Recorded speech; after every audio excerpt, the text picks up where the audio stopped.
Louis C. the Mayor checking in. What is going on, my people? Listen, like I always tell y'all, rain or shine, the show must go on.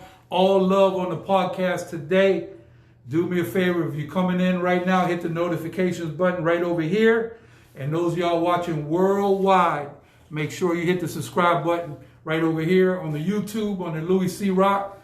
And like I said, it's lovely. We still in episodes on Netflix with the movie with the pandemic, episode 4. But there's some positive things that came out today. So all love right now. Shout out to FloridaKeysInjury.com. Lawyers for all accidents in the Keys. If you have an accident in a moped, car, or bicycle, make sure you go to FloridaKeysInjury.com. Them local boys at 302 Southern Street will take care of you. And Dr. Burroughs, backed up by Dr. Pucci and Dr. Tricks, Advanced Urgent Care, Key West Marathon in Key Largo. Make sure you get your COVID-19 appointment. It's a long wait, but we could get you squared away throughout the Keys. And finally, I got a spot for a new Cuban restaurant in the making for about 2 decades now. Paradise Restaurant, 124 Duval Street. Hard to find, but real good. So on the show today, we got a true gentleman for law enforcement here, Mr. Dennis Ward. How you doing? How was the trip down? How's everything going today, sir? Very wet, man. The rain all the way down from Island Raleigh to Key West. Okay, so you know what they say in the book, Mr. Ward. As long as we're dodging hurricanes, we good, because we definitely don't want no hurricane. We've been through enough. So all love right now. Come on in on the podcast. Like I said, hit notifications right over here, and on YouTube worldwide, hit the subscribe button. So on this show, we keep everything real. We call it Blood Raw. We'll make sure we get to the. You call it who? We call it Blood Raw. That means any questions that you want to ask, you could come on in, and we'll answer them to our best of our ability. All we ask is that you be polite, not disrespectful. But we learned a long time ago to agree to disagree as long as there's no disrespect involved. So first and foremost, there's a lot of people that don't know you from Felix the Cat. So come on in, young lady. We got more people in the studio today, all love. So why don't you give the people a little introduction about yourself and your history in the Keys, please. Okay, my name's Dennis Ward. I'm the state attorney for the 16th Judicial Circuit, which is all of Monroe County.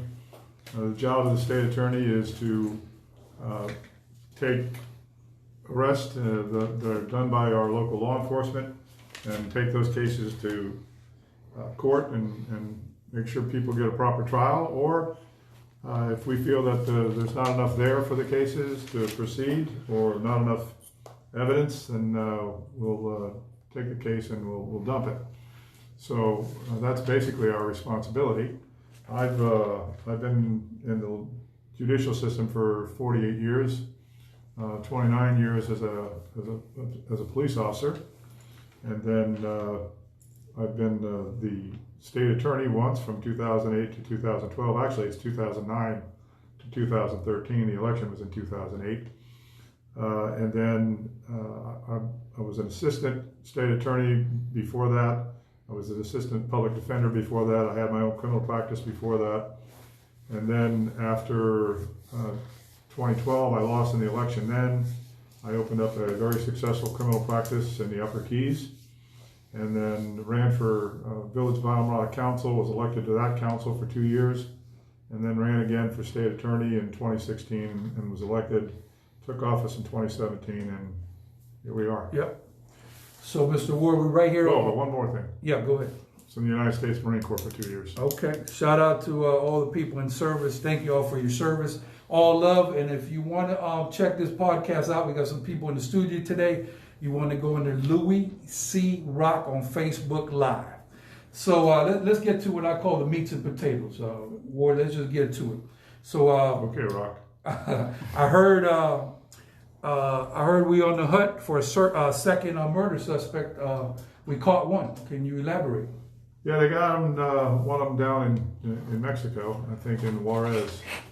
And we needed to start talking about extraditing from a foreign country. And one of the issues to extradite someone from Mexico is whether or not you're going to seek the death penalty. So we weren't looking to seek the death penalty on this, and they brought him back in and brought him into Texas. He's down in Texas, and he'll be heading this way pretty soon. And we understand, somebody said I think it was his brothers, says he's in Cuba, but that's what he's saying. I'm sure he's probably down in Mexico as well. I don't know. So the guy that got apprehended said that the other guy's in Cuba? Mm-hmm. Okay. Well, that's just right down the street, 90 miles. So we could go get him. Yeah, we can take a paddleboard. Yeah. Fly in and fly out of there, won't even know. Yeah. Know underneath the radar. That's it. Yeah. Okay, so I got Gabriella checking in. Thank you so much. All love right now. So my second question is, there's a new, ordinance on the books with masks. How do you foresee this being handled in court for people that want to contest this? I mean, any game plan for that? Well, at this point, I think the county attorney's office is going to prosecute those, and I think the city attorney's office is going to prosecute those. But we're more than happy to accept a position that we can help them prosecute them. So they're the lead prosecutors on this particular. Yeah, it's basically it's a city ordinance. Okay. But it's a second degree misdemeanor that's enacted under Florida State Statute 252, which is punishable by a $500 fine and 60 days in jail. Okay, one thing I like about your style is you're like me. You keep it blood raw. You don't miss no words, and you get to the point. And sometimes in the position of authority, you got to hurt feelings. Feelings got to get hurt. This part of the job. But one thing I did see is that unlike other stuff I'm seeing here during the pandemic, is that you work well with different with the county and the city prosecutors or whatever, so everybody's kind of on the same page. Because if you at one point, I know in the office we had a huge separation. I don't think this was on your tenure, but if we can't work together down here, for the most part, I think we're lost. Yeah, that's true. I mean, and let's face it, we all work for the taxpayers, right? So our job is to make sure that the taxpayers are taken care of, the citizens that live here, the tourists that come and visit us. We want to make sure that everybody is safe and they have a nice atmosphere that they can come down and relax and enjoy what there is to enjoy in the Florida Keys. So that's, I think we accomplish that a lot easier and more efficiently if we all work together. Okay. And also, I just want to give a shout out to big Rick Ramsey, the #1 sheriff in the world on Planets Above and Beyond. He had called on me one time. He said, we want you to run Crime Watch in Stock Island. Okay. So I said, well, Rick, I don't know. That's a big job. Yeah, I said, I don't know if you want me to, run Crime Watch in Stock Island, because I have my methods of doing things. They're unorthodox, and I'm going to need a couple different things to make it happen. So he said, no, we want you to go ahead and run the Crime Watch. So I told him I need A, B, C, and D. Right. So we made a tone right by the park with the Meridian West, and we started putting a tone. That's how you do things. You set a tone like a football game. You got to knock somebody loose. If you can knock a helmet loose, go ahead and do it. So long story short, I received the award for Crime Watch Chairperson of the Year, back-to-back years in the whole county. All right, congratulations. So me and Rick out there hitting the ping pong ball. And like I said, I work with everybody, but I don't want anybody coming down here in the Keys and disturbing what we got going on. Exactly. And, it's one way in and one way out. We're going to find you. Well, we saw that, last weekend, right? Yes, that was crazy. What happened there? Well, I guess from what I'm told, I haven't read the reports yet, but from what I'm told, this guy came down here. He's got a Louisiana license plate, and he decided he needed a cell phone, and he decided to rob some guy with a cell phone. Got out of his car over by the library. Gotcha. And put a gun to the guy's head and said, "Let me have your phone." Yeah. Victim said, "Here you go, man." Yeah. And he jumped in the car and took off, and naturally the police were called, and there was a bolo, be on the lookout, issued, and the Key West Police Department and the Sheriff's Office followed him up. They threw those spikes out on the road and flattened one of his tires. Right.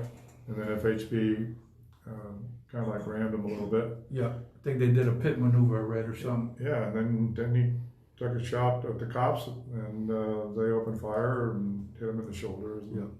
Once in the chest, and he's going to live. I'm going to say this. If you're thinking about coming down here to this county in Monroe with any foolishness, you pick the wrong place. Like I said, it's one way in, one way out. Yep. And we don't play about this, jammed up the whole traffic. But the best thing is nobody got killed or whatever, because it was all bad. But we just don't need this here in the Keys or whatever. And, we have good citizens down here across the board, Key West, Big Pine, Marathon, Key Largo, Tavernier, everywhere that, just not going to put up with this stuff. So if you see something happening that is affecting, what we got going down here, this is the time to call it in. You don't have to call it snitching.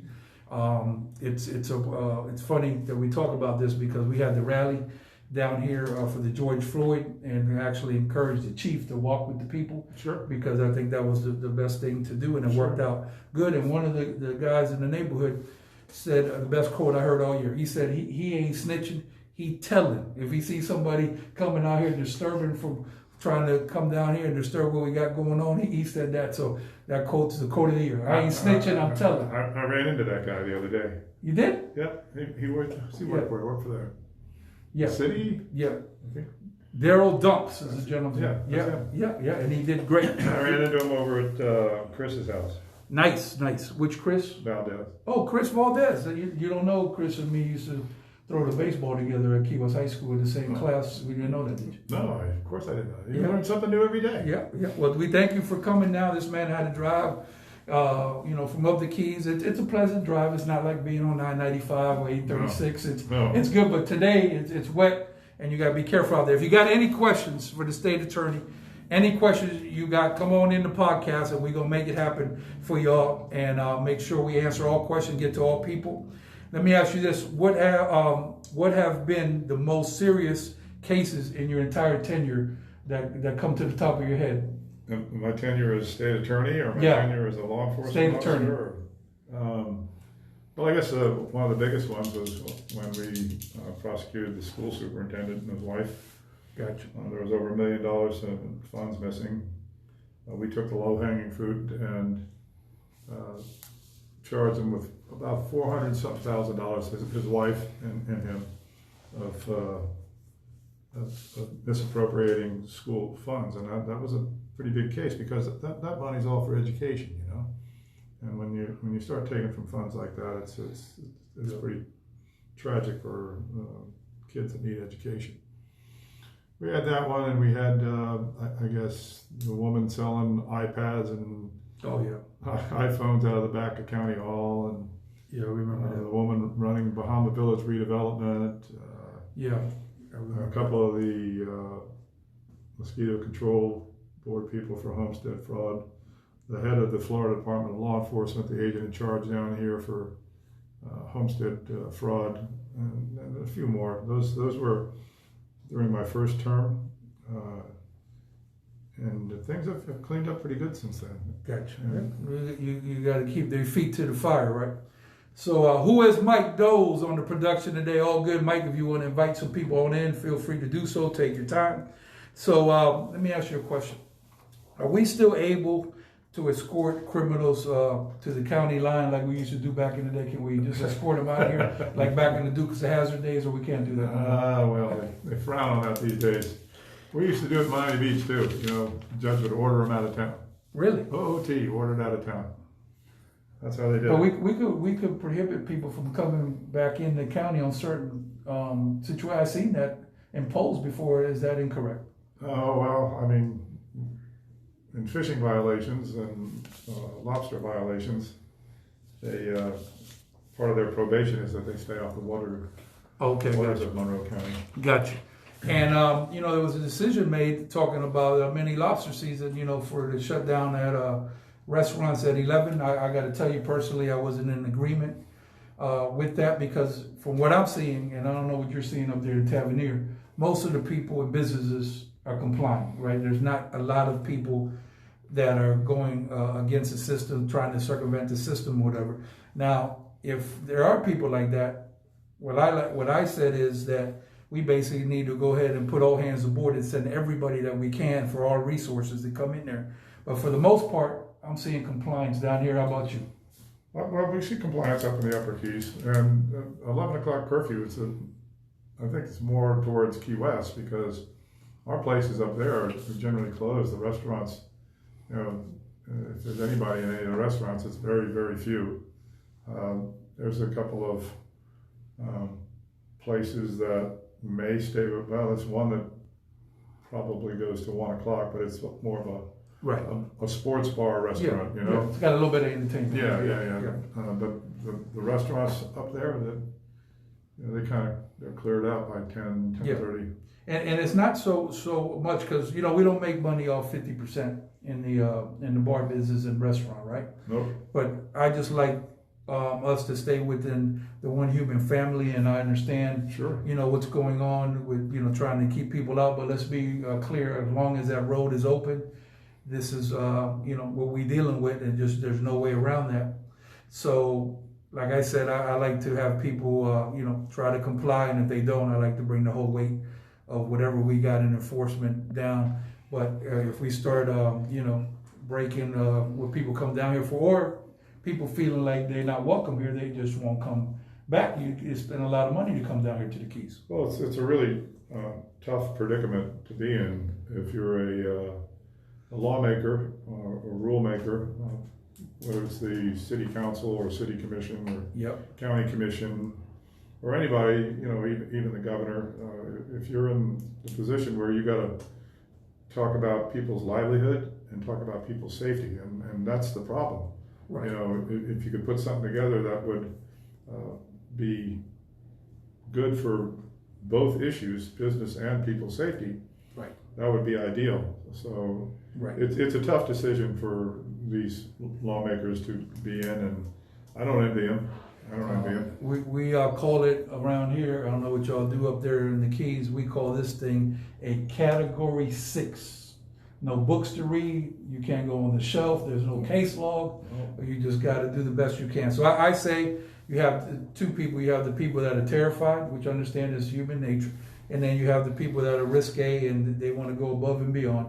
I would say somewhere in the middle, it has to be balanced, but you got to live with the pandemic. Isn't it always like that, somewhere in the middle? I mean, almost like politics today, you know, the polarization of the right and the left. And, right. You know, when we're in the middle here, you know, we get much more accomplished. What is your take on the injustice being portrayed nationwide, such as the George Floyd incident? What's your thoughts? Well, that cop that killed George Floyd is exactly where he needs to be. You know, I was a cop for 29 years, and so you know, I know what police work is about, and I saw the video and looked at the video, and you know, I was talking to some guys I used to work with today, and we started talking about the case, and just everybody is just angry at this cop for what he did. So right. It's not just Black Lives Matter. There's a whole bunch of other people out there who are just absolutely flabbergasted by the conduct of this Minneapolis cop, and it's terrible. It's just terrible. Yeah, all bad news across the board. I mean, it's tough. It's 8 minutes. You know, I feel like, you know, an hour and 10 minutes, and it's you know, very tough to watch that. And you know, on top of what we had going on with the pandemic, and then to have all this. But at the end of the day, I always tell my young guys, you need to know your rights, and you have to be respectful. Because I'm a guy, you know, come up from the streets, and I have respect for everybody. If a cop is wrong, I'm gonna let them know that this is wrong. If you wrong, disrespecting authority, I'm gonna let you know that you're wrong. I just don't like disrespect at all. But like anything, it's all on leadership. And once you see an injustice, you have to, you know, take action and go from there. Because let's face it, not all people are bad people. There's good cops and bad cops. And to be honest with you, some police listening out there, if you have to step in, then you got to step in. I mean, I have friends in NYPD that work with the SWAT team, and they have a code that if you get what you call in the zone in the moment, they want you to push them in the shoulder, punch them in the head, because we're only human. It could happen. And I'll be honest with you, there was a lot of abuse that the police took on rallies, and I understand the outcry from the streets, but we have to, you know, work together. The main thing is you got to vote or die. If you don't vote, you're not going to make a change. Yeah, absolutely. Also, right now, like I said, If you guys want to come in with a question, feel free to do so. Hit the notification button right over here. And anybody that want to subscribe worldwide on the YouTube channel on the Louis C. Rock, bam, right over here. Also, go to Where's the Party Key West on Facebook. We have lifted restrictions on that site, and anybody could comment on anything that you guys want to. And tonight, WOW 92.7, we're going to be on the radio till 9 o'clock, so make sure you go from the podcast and listen to us on Wild 92.7. A lot of good stuff going on, all love. And then tomorrow, we got a big thing down here with the voters rally, Power to the People, to get people registered. Actually, you can vote absentee now. Registration is over, and just trying to get out the vote. The supervisor election has challenged me to get to 85% of the vote, which is very tough. How important is it for people to vote in this? This is a historic election 2020. It's very important. It's very important for people to vote in every election. You know, you've got some pretty good races here in the Key West City Commission. Right. I know Clayton Lopez has got an opponent now, and Billy Wardlow's got an opponent. Mayor's race. Yep. And you guys got some signs up down here, man. They're all over the place. Yeah. And I keep telling signs don't vote. So yeah, that's true. You got to go out there to the voters box and make it happen. Yeah. And you know, it's making it challenging to be up for office now with the pandemic. Very challenging. Well, it is challenging because usually you have rallies and what have you. You know, you have meet and greets, and we were scheduled to do our campaign kickoff up at the Lorelei, and we had sent out invitations and everything, and we had to cancel because this COVID-19 hit, and we didn't want to be responsible for anybody becoming infected or anything. Okay. So we had to stop, and I probably would have done maybe 20, 25 of these things, and Right. you know, people bring a check for you and stuff so you can get some campaign funding. And It's hard to shake hands and kiss babies. yeah, really, they don't want you to shake hands and kiss babies. Stay away from Usually my it's baby, right. too, Yeah. Right. So no, we thank you for coming to the show. I know you had to drive a long way. It's all love, and Louis, you know, you asked me, come on. Yeah. Thank you so much. So I had a public defender on here also. Robert Lockwood, huh? Yeah, and I know Lockwood since he was a kid, and I asked him this question I'm about to ask you, and I'm curious to see what your response is. And what I asked him is, do you think citizens should allow police officers to search their vehicles voluntarily doing a traffic stop? Well, voluntarily, no. I mean, of course, you know, then you get the whole thing, well, if you're not going to let me search it, then you must be hiding something. But no, I mean, there's no reason to search a car unless a law enforcement officer has some type of probable cause to do that, a reasonable suspicion. Right. Right? I mean, if you roll up on somebody and you pull them over and you walk up and there comes a whiff of weed coming out of the car, well, you know, that they're going to look at your car and they're going to. I got Mikey Story checking in, all love. He said, when is the cruise ship meeting going to happen? Ready to attend and sound off Conch Pride. Mikey, thank you for tuning in. As you know, I set up the cruise ship meeting last week, and Tony Giannis is working on that. This is a travesty, once again, that these people didn't get together in the round table. This is a problem. We need to put egos to the side and make sure we work together. If we're going to be one human family, let's start acting like it. So back to what I was saying. With appreciate your answer. So I've been doing a quiz with my people, especially these days, to see if they know their rights. And 9 out of 10 people failed the quiz. So I'm gonna go through it with you right now, if you don't mind. So because people So it'll be 10 out of 11 then, right? No, you're gonna be on point. So what happens is, let's say you get pulled over for a violation, right? Whatever, running the stop sign, speeding, the whole 9 yards, right? So the police comes to you, and I see your license and registration. What are you going to do? Proof of insurance, so you got insurance. What are you going to do? I'm going to get it to them. Okay, so you give me the stuff back. I go back and I say, okay, Mr. Ward, I'm going to cite you for 63 and a 55, whatever it is. I go much faster than that. Okay. So then I say you have 3 options. You can pay the fine, go to traffic school, or request a court hearing. Can you sign here? So what do you do? Sign. So we're signed, right? So everybody passes this part. So then, okay, so now the transaction is completed. So here comes the question, right? Is there anything illegal we need to know about in the car? That's the question. Okay, so let's say you say, well, most people are going to say no, right? Then here comes the meats and potatoes, right? Then they say, do you mind if we take a look? Of course I mind. Exactly. So see, he passed the course. So what I teach you tell me if I'm wrong. Under no circumstances do allow any police to search a car. Period. Well, not any circumstances. You know, I mean, there's sometimes. Well, in a traffic stop like I'm describing, right. I mean. Yeah, and sometimes there's a thing called the plain view doctrine. Like if you see something, right. The officer Then they have walks the up, problem, right? Yeah, then they don't need your permission at all, right? Right. I'm just saying under these circumstances, Yeah, and this is the reason I say this. Yeah. It's not to hide anything. It's because, for example, you've been a good Samaritan and you gave a person a ride as your friend on Tuesday, and all of a sudden he had, something that he shouldn't have, narcotics or whatever. He dropped it in your car. You've been riding in the car for 4 days with this stuff or whatever. Next thing you know, out of the clear blue sky, you don't know how it comes there, because the first thing that's going to come up and say, well, that wasn't mine. We know that's going to happen. So to avoid all that, and like he brought a good point, this leads to other stuff. It's best that you don't do it. So you agree with that? Of course. Okay.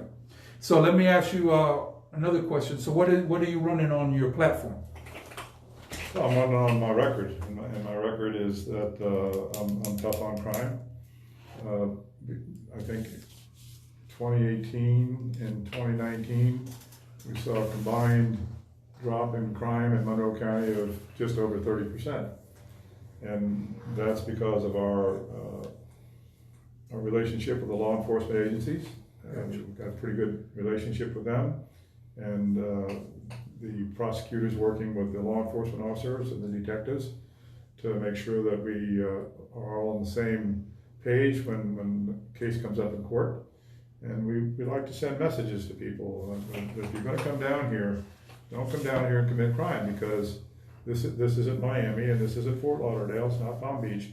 It's the Florida Keys. It's Conch Republic. Yeah, come down and enjoy yourself, but don't come down here with your drugs and start selling them on our streets, because if we catch you, it's not going to be like Miami, a slap on the hands. We're going to ask for jail time.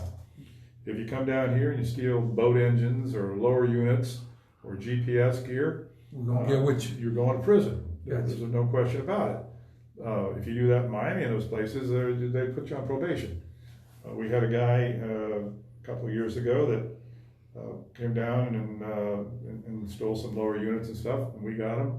And he stole a boat, and we charged him with those things, and he got 25 years in prison.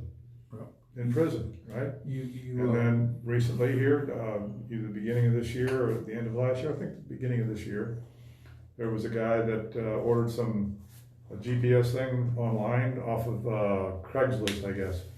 And the guy brought it down, and the guy installed it in his boat and went to turn it on and said, hey, you got a stolen unit here. Notify Garmin or whoever it was. Right. So then the sheriff's office set up a sting, had the guy call him up, said, hey, look, you got any more of these? He says, yeah. He said, well, I need 2 more. Guy came down, they sold it to him, and then they arrested him. And then they asked him, did you steal these GPSs in the Florida Keys? He goes, no. Everybody knows you don't go down in the Florida Keys and do that. And that's the type of messages we like to send. Same thing with my fish and wildlife policy. When it comes to lobster, we got people out there already that are picking up lobster even before the season starts. Well, right off the bat, their plea offer is going to have a 10-day jail component in it. And then one guy had, I think, 6 or 8 lobster that were speared. So that's 3 days each for each speared lobster. And out of season, 3 for each out of season, and 10 for starting too early. Right. So, and that's on top of fines and court costs and probation, what have you. So we've implemented that policy, and the same thing with fish. We're seeing people with fish that big, right? That big, that big. Like goldfish. Yeah, and it's just getting crazy.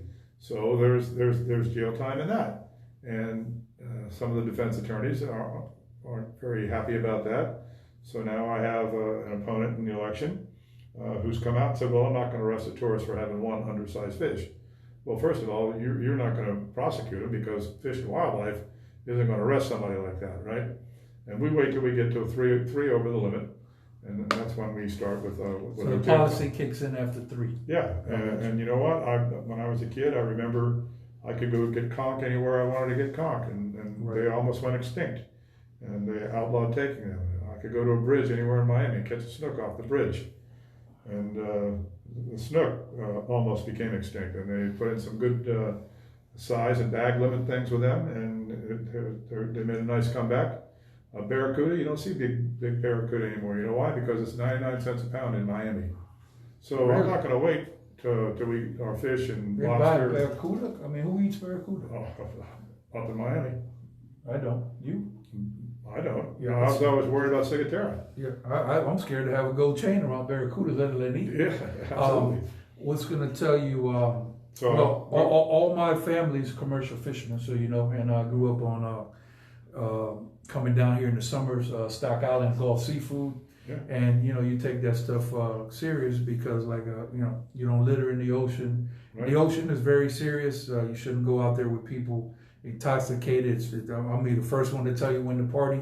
I'm Right. very selective of which captain are you. Captain shouldn't be drinking at all. If you're gonna drink something, drink Pepsi. And you know, I applaud you for telling it like it is. This is what it is. It's very serious when we get to this part of the Keys, and then you know, and that's an honor to you. What that gentleman said about they don't play around with lower units. Yes, And and then, so then one of these defense attorneys gets upset and he goes on the Weinhofer show, right? And I guess that's the fishing show down here, right? right. And I think his name's Mike. And they do a thing and they talk about my lobster policy, and the defense attorney goes, well, I just want to come on and let people know that Dennis Ward is killing tourism in the Florida Keys. How is he killing tourism in the Florida Keys? Well, he's got this lobster policy. My client said they'll never come back to the Keys again. And I went, They that's should. perfect. Yeah, Perfect. I agree with you. You know? Yeah. I mean, it's not just No. fish and lobster. It's our income. It's our economy. It's our lifestyle. And also, I like to educate people what's going on, because there's instances that people are not doing it maliciously, right? Yep. So you have to have that balance. And I think the sheriff does a great job with this. And I think we got one of the greatest chiefs, Brandenburg, come on along with the tenure of Donnie Lee. He's doing great. Right. We have to work together, but at least you giving it to him blood raw, straight up. You know what it is. We're not playing with you. And to be honest with you, you know, I hate to say it, but we'll probably have some casualties out here for the mini lobster season. Every This year. is why we did it this way, so not everybody's out there. And like I said, I'm pro tourism all the way. I have a problem with this stuff going on now. I've been critical of the both mayors. I call them Batman and Robin, to be honest with you. But I respect them because they're in a tough spot. They're good people, but it's not from where I like to see. You know, the Florida Keys going, and I'll exercise my vote, and I'll do the best I can to try to have other people exercise a vote against you and get you out of there. But I respect people that are straight up, and I respect you saying this. Do you know a gentleman, a good old boy named Dennis Warlow? Yeah. Okay, so Dennis came on the show and described the Conch Republic. And I don't know if you know this. Do you know what he said about when the feds came in with the Conch Republic? I had no idea that this happened. He said that when he went to court, the Border Patrol had a drawing of a tow booth that they would make on US 1, that they already had a blueprint out there. Did you know that? No. So that was incredible history on that. And, you know, we had to flex our muscles and go against the grind, because that definitely hurt tourism back. We didn't have any tourism, very little back then. All we had was people coming from Cuba, I think, then. Yep. Right? That was all over the Mariel Boatlift, wasn't it? Well, that's what they said, but the idea was that they was really looking for drugs, and the main problem is it tying up the road for 7 hours. Right. You don't want to go in a place and get stuck in traffic Nope. for 7 hours or whatever.